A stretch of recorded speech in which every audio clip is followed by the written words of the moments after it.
ఈరోజు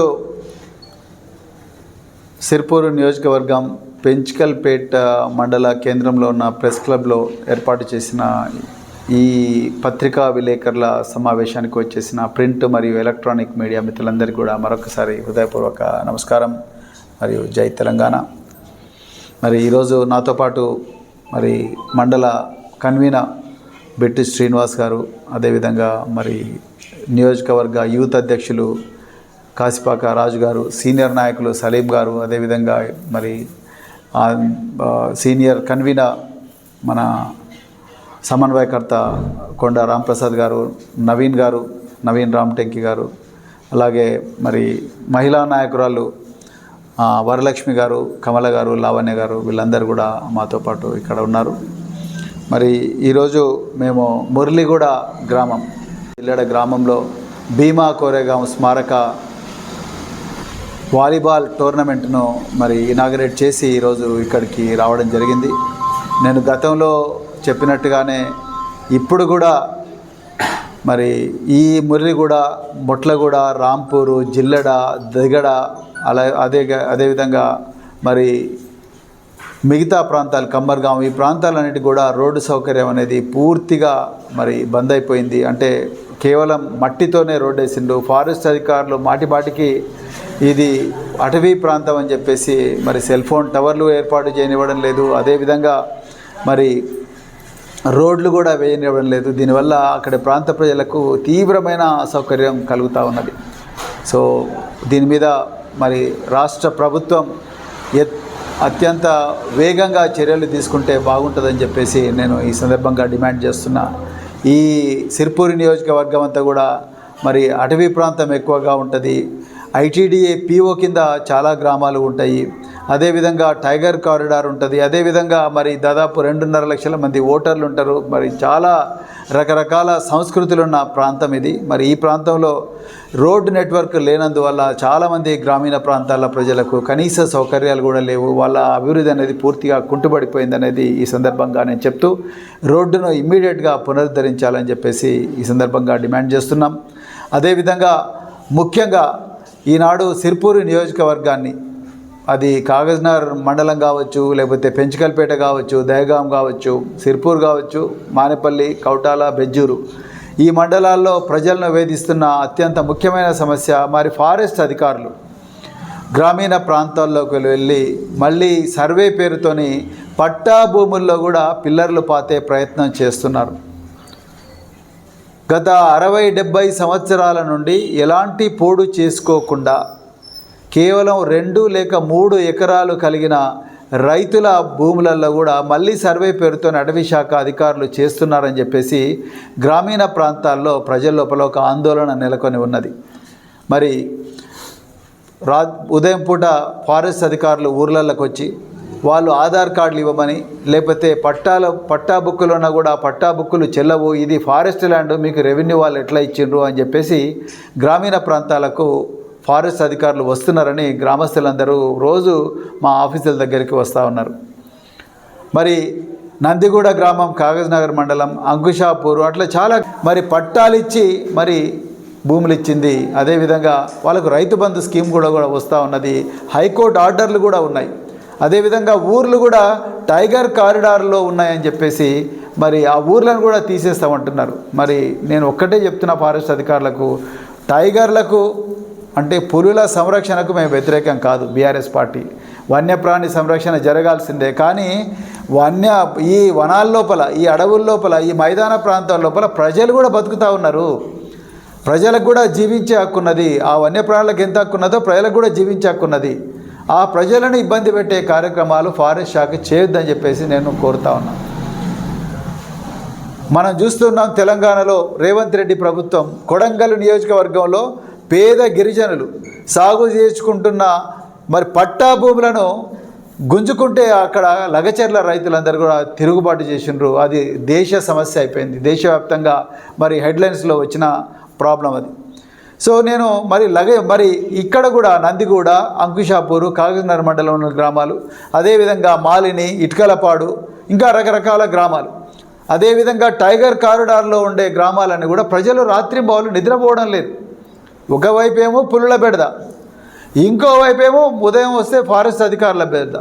కలెక్టర్ల దగ్గరికి పోతేనేమో మీరు ఫారెస్ట్ భూములు వాళ్ళే చూస్తారంటారు, ఫారెస్ట్ వాళ్ళ దగ్గరికి పోతేనేమో రెవెన్యూ వాళ్ళు ఎట్లా ఇచ్చిన మా భూమి అని అంటారు. మరి రైతులు అసలు వ్యవసాయం చేయాలనా వద్దా, దాని మీద ఒక స్పష్టత ఈరోజు రాష్ట్ర ప్రభుత్వం ఇవ్వాలి. అధికారులు ఇష్టారాజ్యంగా వ్యవహరిస్తే మాత్రం రేపు ప్రజలు తిరుగుబాటు చేస్తారు. ప్రతి గ్రామం కూడా ఒక లగచర్లు అవుతుంది. అది అధికారులకు ఇబ్బంది అవుతుంది, అదేవిధంగా రాష్ట్ర ప్రభుత్వానికి కూడా ఇబ్బంది అవుతుంది. దయచేసి మీరు సర్వేలు ఎవరైతే భూ బకాసురులు ఉన్నారో, ఎవరైతే అక్రమంగా 100 ఎకరాల పోడు చేసి వాళ్ళ ఫామ్ హౌస్లు కట్టుకున్నా ఉన్నారో, ఫారెస్ట్ భూమిని అక్రమంగా 100 ఎకరాల ఫారెస్ట్ భూమిని పట్టాలుగా రెవెన్యూ డిపార్ట్మెంట్ మెడలు వంచి రెవెన్యూ డిపార్ట్మెంట్ను తప్పుదోవ పట్టించి మరి పట్టా భూములుగా మార్చుకున్నారో వాళ్ళ మీద పడండి మీరు. అంతే తప్ప ఈ పేద గిరిజనులు, ఈ మాలి కులస్తులు కానీ లేకపోతే రకరకాల చిన్న చిన్న రైతులు ఎవరైతే 1 ఎకరం 2 ఎకరాలు ఉన్నారో వాళ్ళ భూములలో పోయి మీరు పిల్లర్లు నాటిది మా భూమి అంటే మాత్రం మేము ఊకునేది లేదని చెప్పేసి ఈ సందర్భంగా చెప్తున్నాం. అదేవిధంగా మరి ఫారెస్ట్ అధికారులకు నేను ఇంకో రిక్వెస్ట్ కూడా చేస్తున్నా. ఈ టైగర్ కారిడార్లో ఉండే గ్రామాలలో ఏవైతే ఉన్నాయో, ముఖ్యంగా అంచుల్లో ఉండే గ్రామాల్లో ఉండే వాళ్ళకు మరి పులులు దాడి చేస్తే వాళ్ళకు మీరు నామకే వాస్తే ఎగ్రేషియా ఇస్తూ ఉన్నారు. మేము మొన్న సిర్పూరు దగ్గర పోయి చూసిన ఒక గ్రామంలో అతనికి కేవలం మెడికల్ ఎక్స్పెన్సెస్ ఇచ్చారు. ఆయన ఇప్పుడు పని చేయలేడు, మెడ మీద పట్టుకొని మరి చంపాలని చూసింది పులి. ఇప్పుడు ఆయన మనిషి నడవలేడు. మరి ఆయన పరిస్థితి ఏంది? ఆయన జీవితాంతం అట్లనే ఉండాలన్నా? వాళ్ళందరికీ కూడా 10 లక్షల రూపాయలు ఎగ్రేషియా ఇవ్వాలి.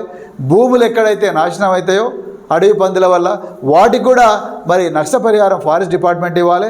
ఈ ప్రాంతంలో ఉండే రైతుల ద్వారా ఫారెస్ట్కు ఆనుకొని ఉన్న గ్రామాలు ఏవైతే ఉన్నాయో, గిరిజన గూడాలు ఏవైతే ఉన్నాయో, ఆ గూడాల్లో ఉండే ప్రజలందరికీ కూడా life insurance, health insurance, property insurance forest డిపార్ట్మెంటే చేసి వాళ్ళకి ఏ నష్టం వచ్చినా ఏ కష్టం వచ్చినా వాళ్ళకి ఇన్సూరెన్స్ వచ్చేటట్టుగా చూడాల్సిన రెస్పాన్సిబిలిటీ కూడా ఫారెస్ట్ డిపార్ట్మెంట్దే ఉందని చెప్పేసి కూడా ఈ సందర్భంగా నేను మనవి చేస్తున్నాను. ఉంటే మీరు చూసుకోండి, కానీ ప్రజలను దయచేసి ఇబ్బంది పెట్టకండి.